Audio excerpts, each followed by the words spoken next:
안녕하세요 여러분. 한국 NLP 코칭 센터의 마스터 트레이너 신용협입니다. 오늘은 여러분께 NLP에서 제일 중요한 개념 중에 하나인 배운다 혹은 안다 라고 하는 개념에 대해 좀 얘기를 드려보고자 합니다. 뭔가 어떻게 시작할까 좀 고민을 잠깐 했는데요. 안다는 것 굉장히 일반적인 의미죠.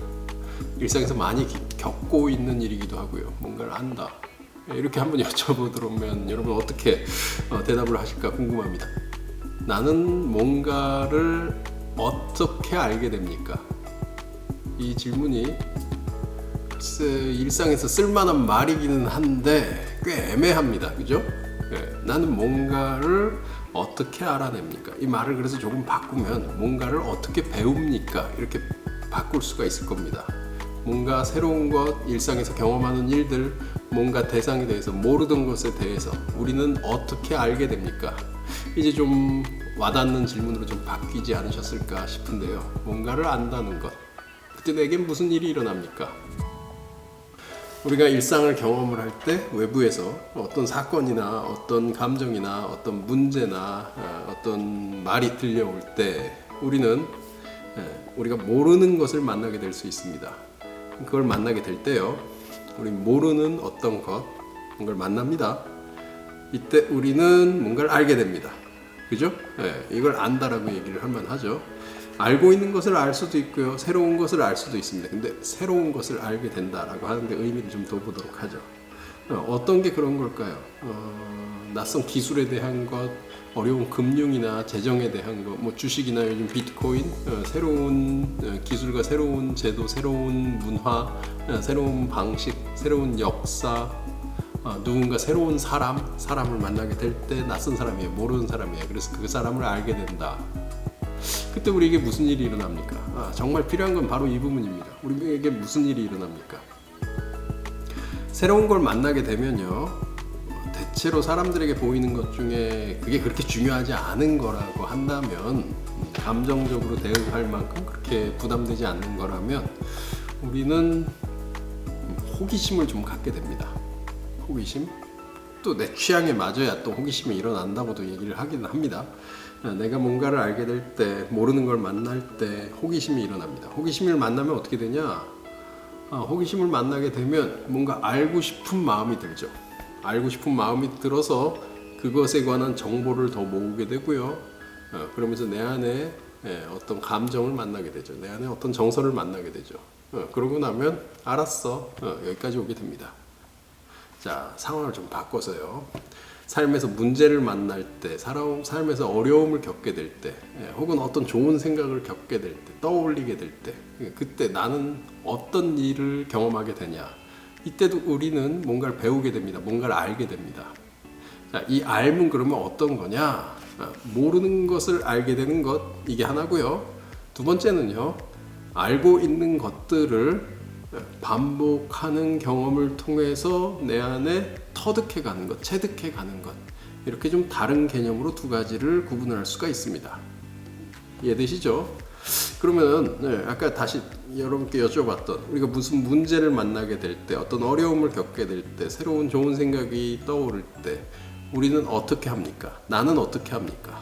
한번 생각해 보세요. 근래 일어난 일들을 떠올려야 맞는 얘기일 겁니다. 그때 했던 게 내가 어떻게 하는 거에 대한 얘기지, 지금 생각해내서 이렇게 해보면 될 것 같아요 는 내가 하고 있는 행위에 대한 얘기가 아닙니다. 잠깐 나를 좀 돌아본다면 여긴 사람마다 다른 방법들이 활용이 될 겁니다. 예를 들어서요, 뭔가 새로운 문제, 일, 뭐 같은 얘기라고 저는 생각이 듭니다. 뭔가 새로운 어떤 일이 일어나면 내가 모르는 거예요. 그럼 어떡하지? 이게 뭐지? 알아보기 위해서 그거에 관한 것을 자료를 찾아봅니다. 자료를 찾아보는데 주로 글로 된 것을 찾아보고 뭔가를 조사해보고요.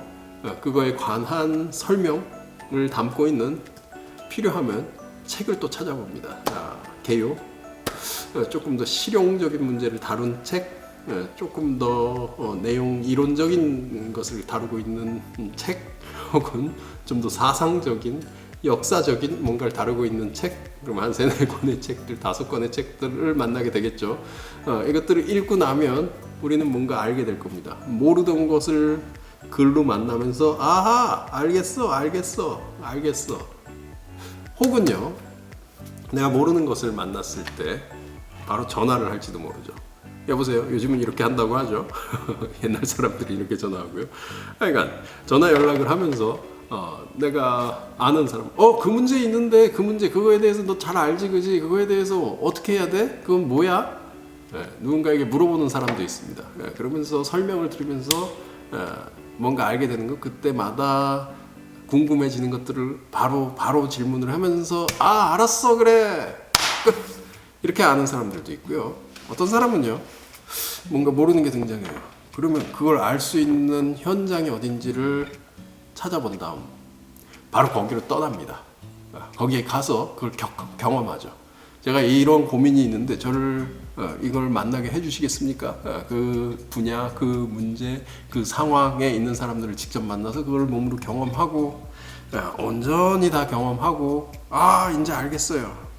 3가지 너무 다른 방법이죠. 여러분 어떻게 합니까? 뭔가를 알아야 할 때 무슨 일이 일어납니까? 자, 근데 어떻게 표현하든 간에 내가 모르던 것을 알게 되는 과정, 모르는 것을 만나는 과정 속에서 우리는 새로운 것을 우리 안에 집어넣게 되는 것, 이것이 하나의 알매 순간입니다. 알매 순간. 알매 순간에 여러분에게 일어나는 반응은 어떤 걸까요? 어떤 사람은 이 과정을 굉장히 즐깁니다. 좋아합니다. 새로운 것을 만나는 걸 굉장히 좋아합니다.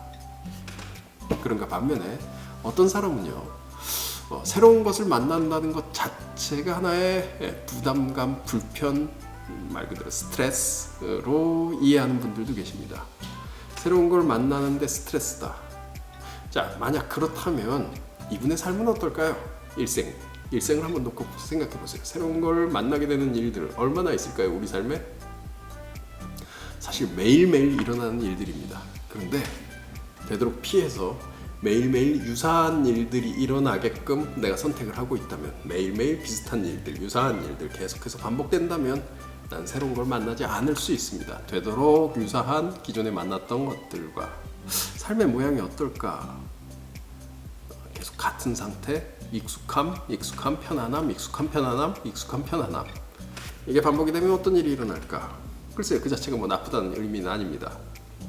자, 지금 얘기 드린 게 하나의 알물 대하는, 새로운 알물 대하는 방식이고요. 안다, 배운다. 2번째는요, 우리가 알고 있는 것을 반복하는 경험이 또 하나의 배움의 과정입니다. 방금 표현드렸던 익숙한 것을 만나는 것, 그런 차원의 문제가 아니고요. 낯선 것이나 잘 모르는 것 내 안에 좀 들어왔어요. 알았어요. 그래요. 그럼 어떻게 하고 싶냐?